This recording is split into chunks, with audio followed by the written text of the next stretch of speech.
Bendiciones, hermanos. Bienvenidos a esta clase número 3 de la eclesiología, la ciencia que estudia a la iglesia. El concepto de eclesía, que es una asamblea, una reunión de personas, ya venía acuñándose desde el momento en que Yahweh Elohim formó un pueblo llamado Israel. Este pueblo sería el que tendría su ley en su centro doctrinal y podría llevar su palabra a las naciones aledañas. Si usted se recuerda, las regiones aledañas o las naciones aledañas sería el ecúmene o la tierra conocida en ese tiempo. En algunas Biblias, sobre todo en versiones Kadosh, que son versiones hebreas, se habla de la asamblea mesiánica a la iglesia primitiva. Asamblea mesiánica, verbalización extraña para nosotros, por ser integrada en primera instancia por hebreos arrepentidos y convertidos al Mesías Yahshua. Es decir, es una asamblea mesiánica, una asamblea que se ha volcado a la creencia de que Yahshua es el Mashiach. Entonces, es una asamblea mesiánica. Eso lo vemos en esta versión hebrea de Apocalipsis 2:1. Versión Kadosh dice: escribe al Malach de la asamblea mesiánica de Éfeso, he aquí el mensaje del que tiene las 7 estrellas en su mano derecha y camina entre las 7 menorot de oro. ¿Se recuerda ese pasaje? En la versión 1960 dice algo así como: escriba al ángel de la iglesia en Éfeso. Pero en una versión más purista no dice iglesia y no dice ángel. Entonces dice: escribe al Malach de la asamblea mesiánica en Éfeso. Vamos a ver detalladamente este elemento del Malach y todo eso posteriormente, pero aquí hay varias palabras que la entiende un, un hebreo, un israelita, un judío. Bien, como es el concepto del Malach, del mesiánico, del menorot o menorá.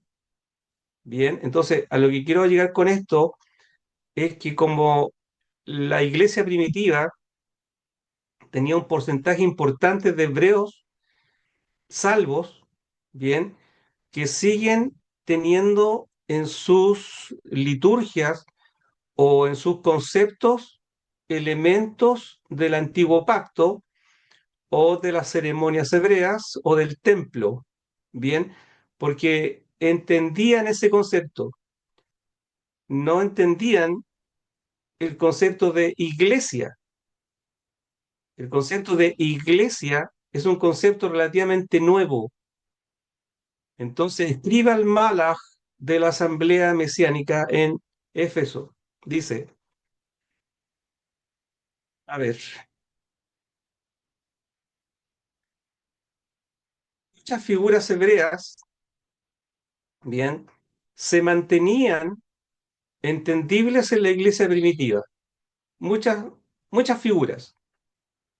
El Malach era la persona encargada de revisar y administrar el mensaje de la sana doctrina en la congregación. Era un maestro y no un pastor, ¿ya? Por ende, el pastor está llamado a guiar, a cuidar a la congregación, compartir la doctrina, guardarla y hacerla guardar, pero no instituirla. Bien, para que diera pie a traducir ángel, como la Reina Valera traduce, se debió tener en el texto original la palabra querube o querubín, lo cual no fue así, Por lo tanto, la traducción correcta era mensajero. El malaj, si bien es cierto, es un mensajero, es un ángel también, corresponde, está bien las dos frases, las dos traducciones también. Malaj es un ángel, pero la traducción más correcta sería mensajero. Y ese mensajero, ese malaj, no es un ángel y tampoco es un pastor. Si alguien dice que el ángel de la iglesia es el pastor, porque él tiene la autoridad de instituir doctrina, ahí tenemos un error gramatical horrible. ¿Por qué? Porque el maestro es aquel que está llamado a instituir la doctrina, no el pastor. El pastor está llamado a guiar, a cuidar a la congregación. Y en relación a la doctrina, él tiene la responsabilidad de compartirla, guardarla y hacerla guardar. Entonces, el malaj de Apocalipsis es un maestro, el que estaba a cargo de la doctrina. Bien, sigamos. Volvemos, Apocalipsis 2.1. Escribe al malaj de la asamblea mesiánica de Éfeso, he aquí el mensaje del que tiene las 7 estrellas en su mano derecha y camina entre las 7 menorot de oro. Voy a parafrasear el versículo. El versículo tendría que haber dicho algo más o menos parecido a esto. Escribe al maestro encargado de analizar los mensajes doctrinales que le son enviados para ser observados en la iglesia de Éfeso. He aquí, estas son las palabras de aquel que sostiene a estos ministros en su mano derecha y camina en medio de la plenitud espiritual de sus congregaciones. Por ende, la palabra ángel aquí no tendría que haber aparecido nunca. Y la palabra pastor menos, ¿cierto? Sino que simplemente era el encargado de la doctrina. Y un encargado de doctrina es un maestro.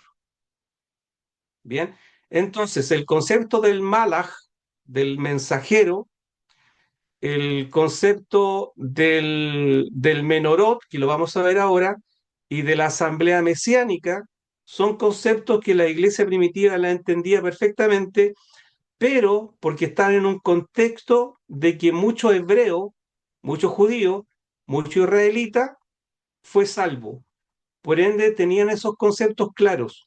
Mira el que viene ahora, dice, otra figura representativa hebrea es la menorot o menorá, que se mantenía como concepto de luz en esta eclesía primitiva mesiánica.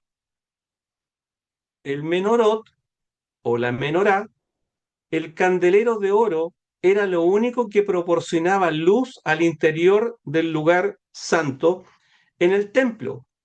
Esa figura del Espíritu Santo, también llamado el Ruach HaKodesh. La luz del Espíritu Santo es lo único que debe iluminar a la congregación. Bien, por ende, tendríamos el Malach, la asamblea mesiánica, el Menorot, son conceptos hebreos y la iglesia primitiva se mantenía clara en esos conceptos. Bien, entonces para un hebreo se le mencionaban la menorá o el menorot, entendía perfectamente que era el candelabro de oro que estaba dentro del templo y era lo único que daba luz para aquellos que pudieran trabajar dentro del templo. Por lo tanto, el hablar del menorot a la iglesia de Éfeso, la iglesia lo entendía perfectamente, que era lo único que resplandecía en el templo. Por lo tanto, también ahora, como así la iglesia primitiva, lo único que debe dar luz es el Espíritu Santo a la congregación. O sea, él no puede dar luz a la congregación la psiquiatría, la psicología, la sociología y todos esos elementos que son buenos en sí, pero yo no puedo mezclar la psicología con la fe. O sea, si alguien, yo como pastor, digámoslo así, alguien viene a mí y preguntándome algo, yo no le puedo hacer un psicoanálisis al hermano. Y decirle, bueno, en realidad lo que pasa es que parece que su mamá cuando estaba chico a usted le pegó demasiado. Entonces usted tiene un trauma con los hombres. Y es por eso que a usted le acarrea un montón de situaciones. ¿Sabe qué? Le vamos a hacer una regresión. No, hermano, no. Ese grado de luz es humano, carnal. El único que tiene que dar luz a la congregación es el Espíritu Santo. Por ende, también nuestras predicaciones tienen que ser basadas en la Escritura y analizadas por el Espíritu Santo. Nosotros no podemos basar nuestra predicación o nuestra enseñanza con luz de hombre.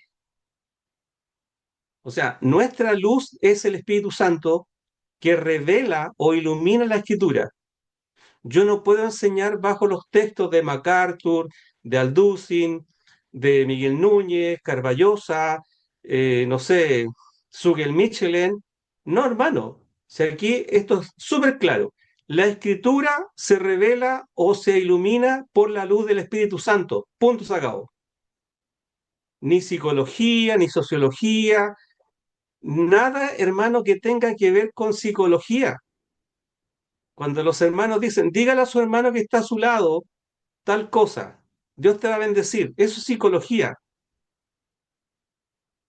Dígale a su hermano que está a su lado, toque a tres personas y dígale Dios te ama. Eso es psicología. Eso no tendría que estar en las congregaciones, porque esa no habla así el Espíritu Santo. Bien, entonces la iglesia primitiva lo entendía bastante bien, pero lo entendía justamente con un concepto del menoró o menorá, que era la fuente de iluminación del Espíritu Santo en la iglesia. Cuando este candelero era sacado de en medio de la congregación, significa que Yahweh sacaría su presencia de esa congregación.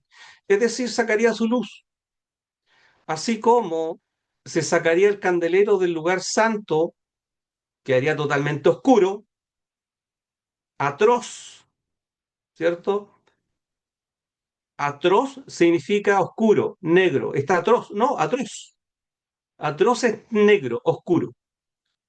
Por lo tanto, yo saco el candelero de oro del lugar santo y queda todo oscuro.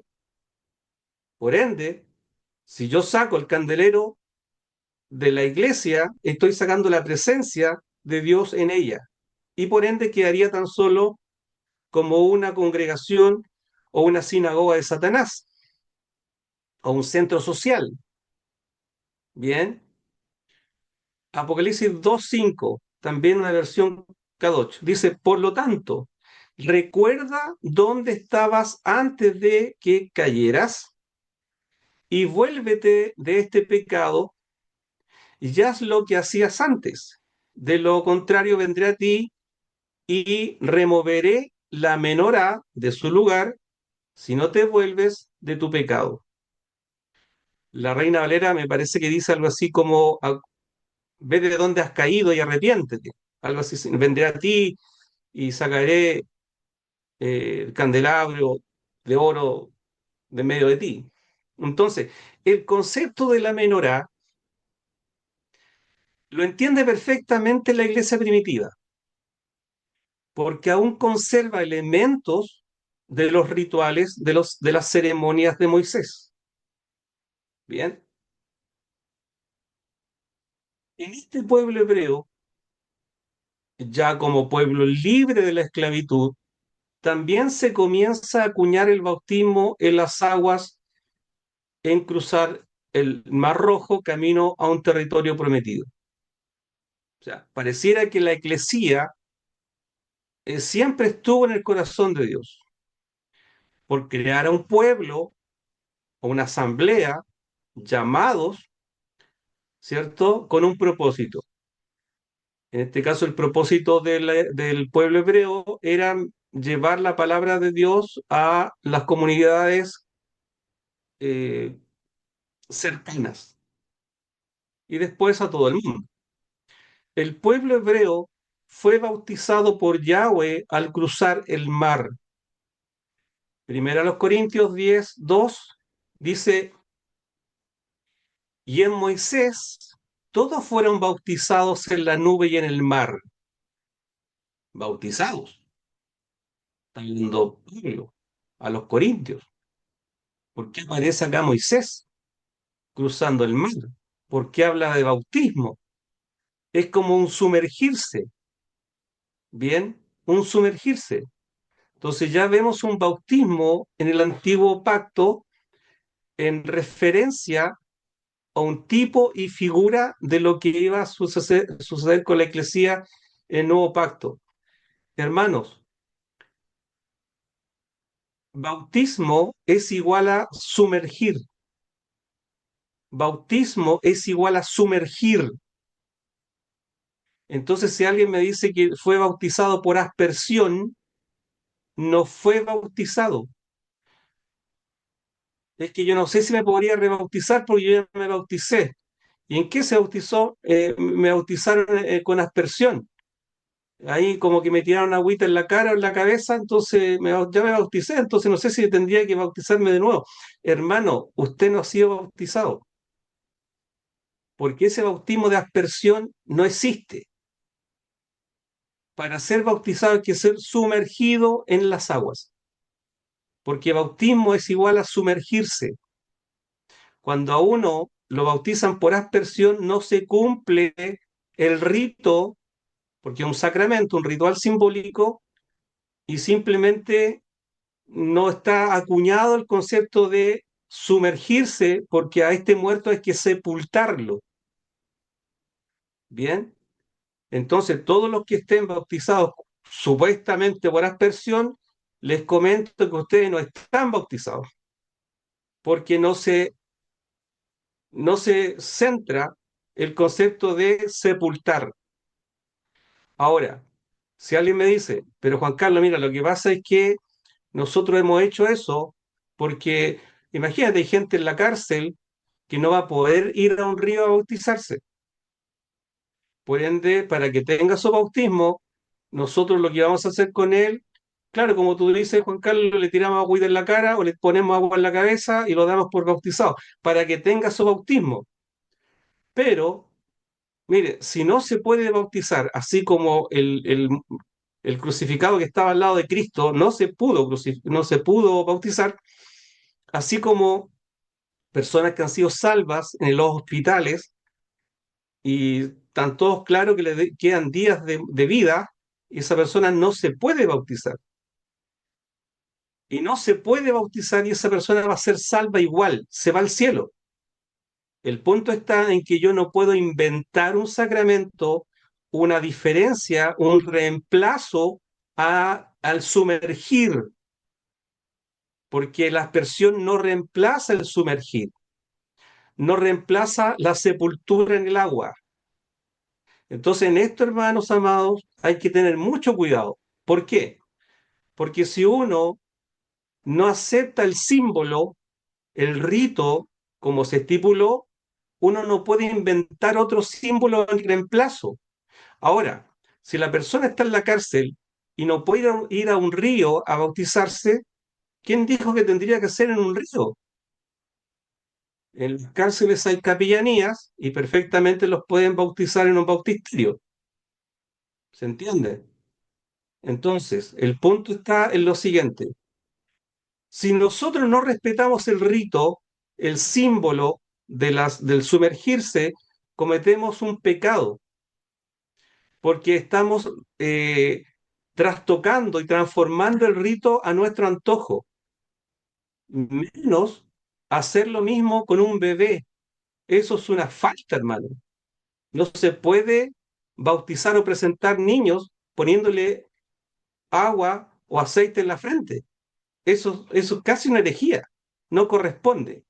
Incluso, mire, imagínense que en algún momento alguien dijera, hermano, ¿sabe? Me gustaría que, ¿qué dicen ustedes? ¿Podríamos hacer una Santa Cena?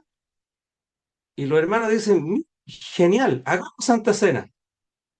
Y un hermano dice, ¿sabe? El único problema que tenemos es que por acá no venden vino. ¿De dónde sacamos vino? Y ya a esta hora ya no hay pan. Entonces, ¿cómo lo hacemos? Y uno dice, pero hagamos una cosa, yo tengo 3 litros de Coca-Cola. Y otro dice, ah, mira, yo tengo 5 sopaipillas. Con Coca-Cola y sopaipillas.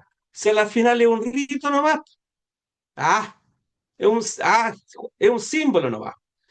Entonces, como un símbolo nomás, entonces cenemos con leche y con sushi. Da lo mismo. Ah, sí, da lo mismo. Sí, un símbolo nomás. No, pues, hermano. La Santa Cena se hace con pan y con vino. Y el bautismo en agua se hace sepultando a la persona en agua y levantándola de nuevo. Cuidado con eso. Sigamos. Por lo tanto, el pueblo adquirido por Dios en este nuevo pacto ya estaba en el corazón del Altísimo. Esta eclesía no reemplaza al pueblo hebreo ni lo sustituye. Al contrario, lo preserva. Bien, claro, no es que Dios haya desechado su pueblo, sino que al contrario, lo preserva. A eso le llamamos, ¿cierto? Un sozo, preservar. Y tiene obviamente una connotación del soter que tiene que ver con salvar el alma. Bien, la sotería. Romanos 11:1. En ese caso, yo digo, ¿no es que Yahweh repudió a su pueblo? Yahweh no lo permita. Pues yo mismo soy un hijo de Israel de la cera de Abraham, de la simiente, de la tribu de Benjamín. Dios no ha destituido a su pueblo, Dios no lo repudió, Dios ni siquiera le dio cartas de repudio, no le dio cartas de divorcio, no. Elohim preserva a su pueblo Israel en este nuevo pacto con la Iglesia. Bien,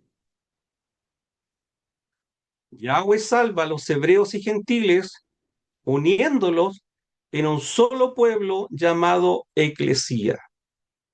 Ahí tenemos las dos flechitas, los hebreos arriba, los gentiles abajo, ¿cierto? Abajo, y las dos flechitas en ángulo que desembocan en lo que nosotros ya hemos llamado Eclesía. Yahweh salva a hebreos y gentiles uniéndolos en un solo pueblo llamado Eclesía. Por ende, nosotros no somos un pueblo llamado Israel. No, hermanos, es que nosotros somos el Israel. No, hermano. No, nosotros somos iglesia. Bien, esto es súper interesante e importante entenderlo. La iglesia no reemplaza a Israel,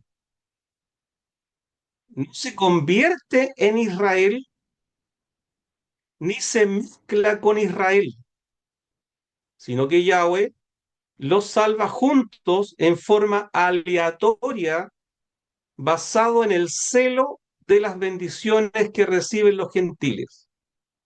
En palabras simples, los judíos son movidos a celos al ver que Yahweh bendice a los impíos gentiles, salvando sus vidas y otorgándole bendiciones. Por lo tanto, Yahweh no tiene una agenda especial para ellos. Todo Israel será salvo junto con los gentiles en la segunda venida de Cristo. Quisiera ser más Jairo, hermano, pero todo lo que escribí aquí lo voy a repetir. La Iglesia no reemplaza a Israel, no se convierte en Israel, ni se mezcla con Israel, sino que Yahweh los salva juntos en forma aleatoria, basado en el celo de las bendiciones que reciben los gentiles. En palabras simples, los judíos son movidos a celos a ver que Yahweh bendice a los impíos gentiles, salvando sus vidas y otorgándoles bendiciones Por lo tanto, Yahweh no tiene ninguna agenda especial para ellos. Todo Israel será salvo junto con los gentiles en la segunda venida de Cristo. Yo he escuchado estudios bíblicos dispensacionalistas, bien, quizá algún día podamos hacer un taller sobre las dispensaciones y sobre el milenio y todo eso, pero he escuchado algunos estudios bíblicos dispensacionalistas que dicen que después de la segunda venida de Cristo o del rapto de la iglesia, Dios tendría o tendrá una agenda especial para los hebreos. Eso no es así. Aquí no hay una agenda especial para ellos. La Biblia dice en el libro de los Romanos que Dios salva a los hebreos juntamente con los gentiles en un solo pueblo llamado iglesia. Sigamos. Romanos 10:19. También digo, no he conocido esto Israel, primeramente, Moisés dice, yo os provocaré a celos con un pueblo que no es pueblo, con pueblo insensato os provocaré a ira. De nuevo, también os digo, no he conocido esto Israel, primeramente, Moisés dice, yo os provocaré a celos con un pueblo que no es pueblo, con pueblo insensato os provocaré a ira.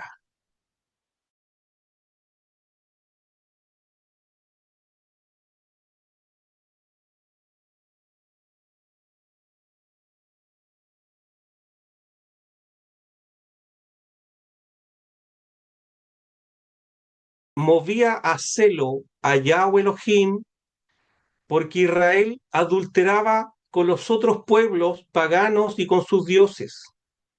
Entonces cada día Israel movía a celo a Yahweh, porque su esposa, su novia, su doncella, su amada se iba con otros dioses. Entonces en algún momento Yahweh Elohim les dice, yo les voy a cerrar la puerta y no la voy a abrir. Y les digo más, yo los voy a provocar a celos a ustedes. Y ese celo a ustedes les va a provocar ira con un pueblo que no es mi pueblo, un pueblo insensato, pero yo los llamaré pueblo mío y ellos me llamarán mi Dios. Romanos 11:11. Digo, pues, ¿han tropezado los de Israel para que cayesen? En ninguna manera. Pero por su transgresión vino la salvación a los gentiles para provocarles a celos. De nuevo, digo, pues, ¿han tropezado los de Israel para que cayesen? Es decir, para que sean destrozados, derrumbados y nunca más se paren. De ninguna manera. Pero por su tropiezo, por su transgresión, vino la salvación a los gentiles. ¿Qué? Para provocarles celos a los hebreos. Porque ahora los gentiles están recibiendo salvación y vida eterna, milagros, a través de los apóstoles están recibiendo sanidades, prodigios, maravillas, y Cornelio es un ejemplo de eso. Romanos 11:14. Si en alguna manera pueda provocar a celos a los de mi sangre y hacer salvos a alguno de ellos. Perdón.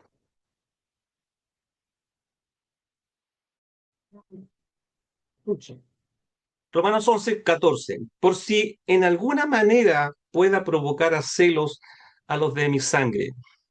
Pablo, hablando a los romanos y diciendo, si en alguna manera, con todas estas cosas, yo provocara celo a algún hebreo, algún judío o algún israelita, para que sienta celos de las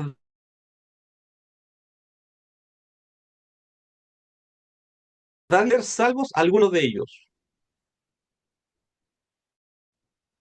Bien, por ende, la salvación sí viene de parte de los judíos, pero por su tropiezo. Bien, entonces,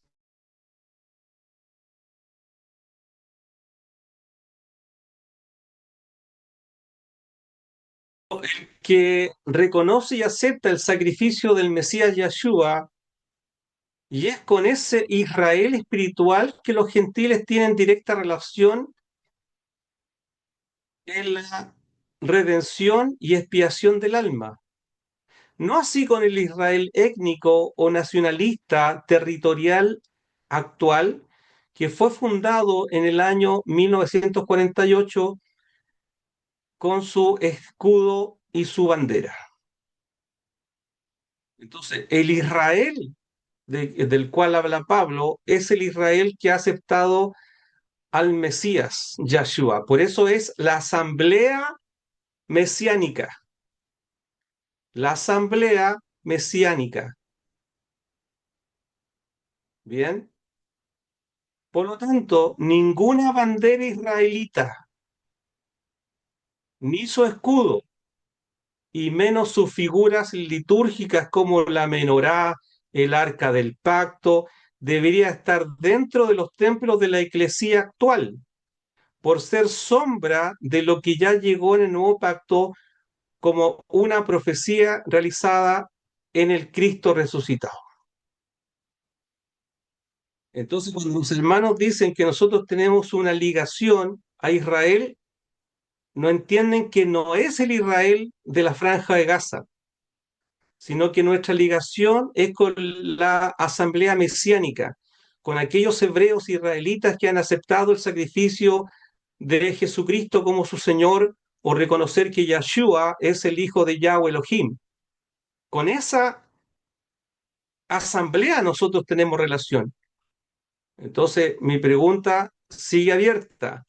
¿Qué hace una bandera israelita en nuestras congregaciones si los mismos hebreos, de los cuales muchos tienen simpatía de la franja de Gaza, ¿cierto? Con la guerra y todo eso, ellos mismos dicen que Cristo es un hereje que en este momento está hirviendo en una olla de excremento en el infierno?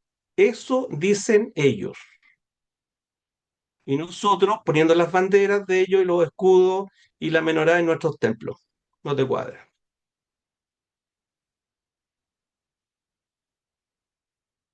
Sigamos. Los hebreos y gentiles están bajo la misma vara de pecado, por lo tanto, ellos no tendrán ninguna ventaja ante los gentiles ni tendrán ninguna agenda especial después de la segunda venida de Cristo. Ellos se salvan ahora juntos con los gentiles, pues hay una sola forma de ser salvo y es por la sangre de Cristo en la cruz. Si nosotros creyéramos malamente que hay una agenda especial para los hebreos, lo de los 144.000 sellados, de los dos testigos, todo eso lo podemos explicar. Pero lo que no se puede explicar es cómo ellos van a ser salvos sin el sacrificio en la sangre. O sea, habría que hacer qué cosa por ellos, otro sistema de salvación. No. Aquí hay un sistema de salvación y es a través de la sangre de Cristo. Entonces, los hebreos y gentiles están bajo la misma vara de pecado, por lo tanto, ellos no tendrán ninguna ventaja ante los gentiles ni tendrán ninguna agenda especial después de la segunda venida de Cristo. Lo que acabo de decir, si uno leyera los primeros 4 capítulos de Romanos, lo tendría clarito. Diría, un hebreo no tiene ninguna ventaja sobre un gentil. Aunque esté circuncidado, tenga una sangre purista, no está mezclado, se mantuvo sujeto a la Torá, no tiene ninguna ventaja. Un hebreo, un israelita, un judío, en este momento están bajo el mismo estándar de pecado. Están todos bajo la ira y todos se salvan tan solo aceptando a Jesucristo como su único Señor y Salvador o a Yahshua como el Hijo de Yahweh.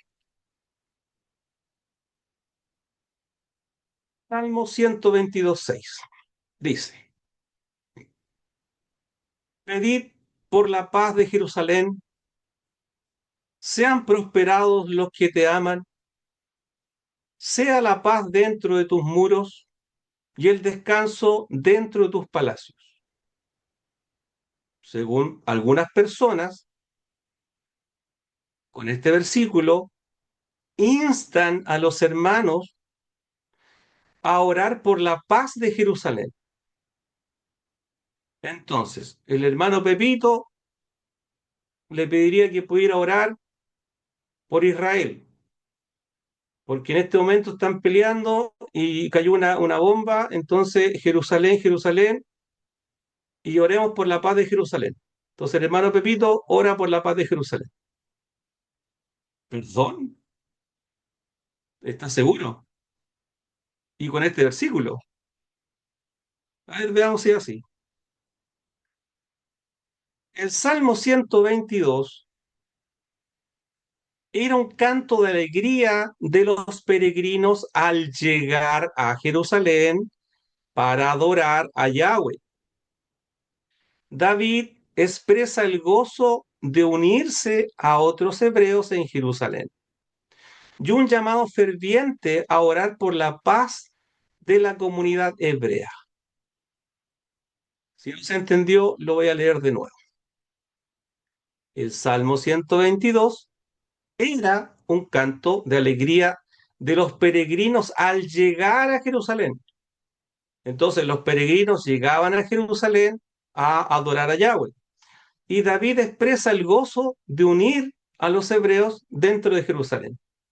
¿Ya? Entonces, y un llamado ferviente a orar por la paz de la comunidad hebrea. Entonces, llegaban los hebreos a Jerusalén para las festividades, para adorar, honrar a Yahweh. Y obviamente el rey David está esperando que en ese momento, cuando los hebreos iban a Jerusalén a sus actividades religiosas, hubiera paz en Jerusalén. Entonces, tiene un contexto. Y el contexto es en ese tiempo, para esas personas, en ese lugar. Por lo tanto, no hay ningún llamado a que toda la tierra ore y menos los gentiles para que Israel tenga paz en su territorio actual. ¿No te considera? O sea, gentiles, pues si no son hebreos, son todos gentiles. Todos los gentiles, y según los hebreos, son mundanos, carnales, paganos, idólatras. Más encima, estos gentiles, paganos, idólatras, tienen que orar por la paz de Jerusalén. ¿Tiene sentido eso? ¿A alguien le cuadra eso? Eso no cuadra. ¿Cómo cuadra? En que el Salmo 122, el David mira a Jerusalén y ve cómo se están reuniendo los hebreos para adorar dentro de Jerusalén. Entonces el rey David insta a orar por la paz en Jerusalén, pero en ese lugar, en ese momento, de judíos, por judíos y para judíos. Ahora, oremos por la paz de Jerusalén. Sí, oremos para que se arrepientan y acepten el sacrificio de Cristo en la cruz y sean salvos de la ira venidera y así tendrán paz. Sí. Contexto del texto. Ese versículo nos está diciendo que el hermano Pepito durante el día domingo en el culto va a orar por la paz de Israel. No, eso tiene un contexto. En su tiempo, de hebreos, por hebreos y para hebreos. No hay más. Bien, sigamos. Dice, y luego todo Israel será salvo. Buen versículo. Estas palabras dichas por el apóstol Pablo en la carta a los romanos, según algunos dice que todo Israel será salvo en algún momento de la historia. Pero ¿será eso lo que el apóstol quiso decir? Romanos 11:26. Y luego todo Israel será salvo, como está escrito. Vendrá de Sión el libertador que apartará de Jacob la impiedad. Entonces alguien dijo, ah, bueno, todo Israel será salvo. Y si dice todo, será todo. Entonces, como que si estuvieran predestinados, van a ser salvos igual. ¿Será eso? Ya con la declaración de que todo Israel será salvo, tenemos dos problemas de interpretación de aplicación. ¿Todo Israel será salvo? Es imposible que todo Israel sea salvo, con una agenda paralela, como si estuvieran todos predestinados a salvación sin excepción y sin condiciones. O sea, los hebreos son salvos sí o sí, y los gentiles depende, por hermano. Si aceptan a Cristo o no aceptan a Cristo. Qué raro eso. Entonces tendríamos que decir que sí los hebreos tienen un hándicap, tienen un beneficio ante Dios. Entonces sí tienen un beneficio superior a los gentiles. Y Pablo está diciendo que no, que están todos bajo la ira. Bueno, entonces pónganse de acuerdo. ¿Qué hacemos? ¿Tienen un beneficio los judíos sobre los gentiles o no? No. Entonces, ¿cómo solucionamos este versículo? En que todo Israel será salvo. En realidad, la interpretación y aplicación de esa promesa es que todo el real Israel será salvo. Cuando llegue el día del gran encuentro con nuestro Señor en su venida triunfal, pues ellos no se salvan solos o apartados de los gentiles. Entonces, en la segunda venida, todo Israel será salvo. Pero ¿qué Israel? ¿El étnico, el que está peleando en la franja de Gaza? No, el Israel que ha aceptado al Mesías Yeshua como el salvador de sus almas.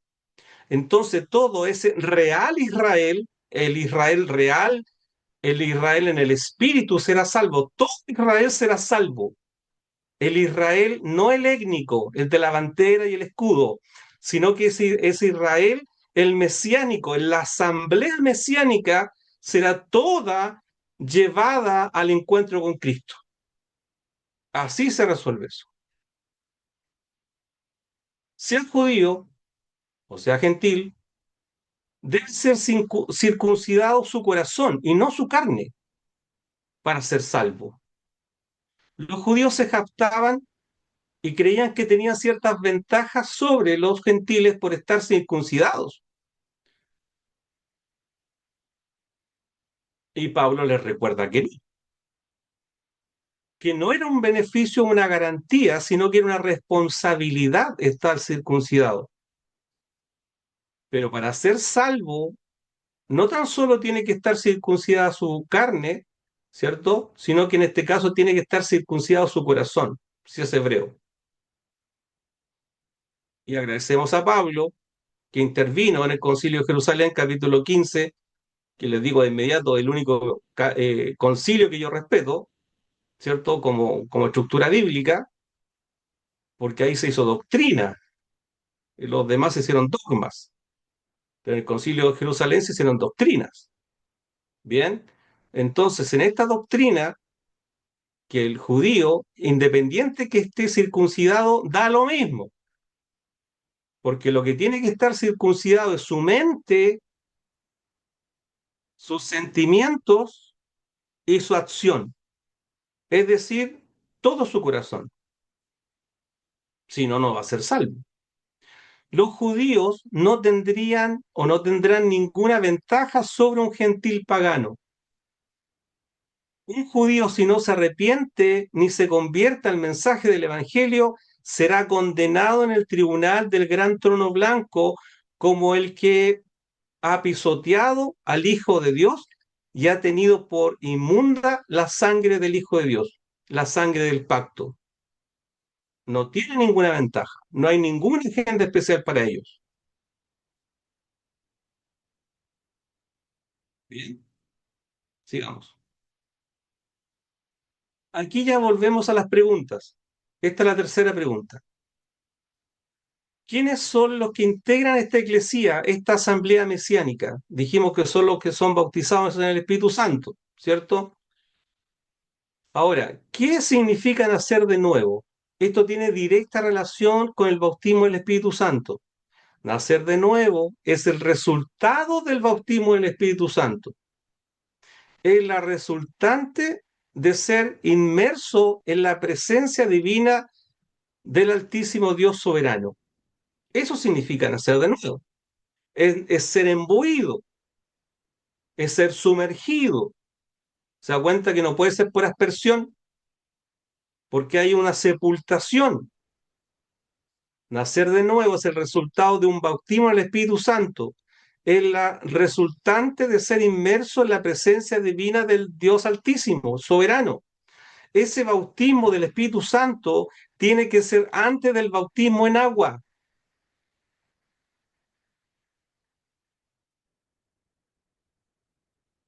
Si no, estaríamos metiendo a la piscina a un mundano.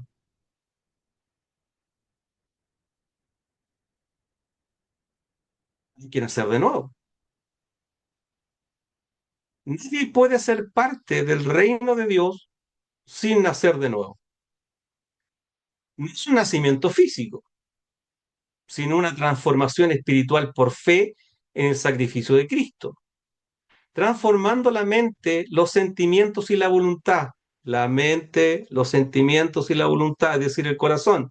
Si bien muchas veces se demuestra con una emoción desbordante, rompiendo en llanto, no es básicamente una manifestación emocional, sino que las emociones reflejan los sentimientos de alegría, paz y consuelo que produce el perdón de Dios en el impío. Cuando viene el Espíritu Santo lo confronta, lo pone en una posición para ser embuido por el Espíritu Santo y convencido de pecado, justicia y juicio. Sí, la razón se compunge y lo primero que brota son las lágrimas. Pero eso, sí, si bien es cierto, es una emoción, pero no necesariamente solamente una emoción, sino que es la resultante de los sentimientos, porque las emociones es el hablar de los sentimientos. Bien, ¿de qué sentimientos? De la alegría, la paz, el consuelo que produce el perdón de Dios en el impío. Juan 3:1. Había un hombre de los fariseos que se llamaba Nicodemo, un principal entre los judíos. Este vino a Jesús de noche y le dijo: Rabí, sabemos que has venido de Dios como maestro, porque nadie puede hacer estas señales que tú haces si no está Dios con él. Respondió Jesús y le dijo: de cierto te digo, que el que no naciere de nuevo no puede ver el reino de Dios. Nicodemo le dijo: ¿cómo puede un hombre nacer siendo viejo?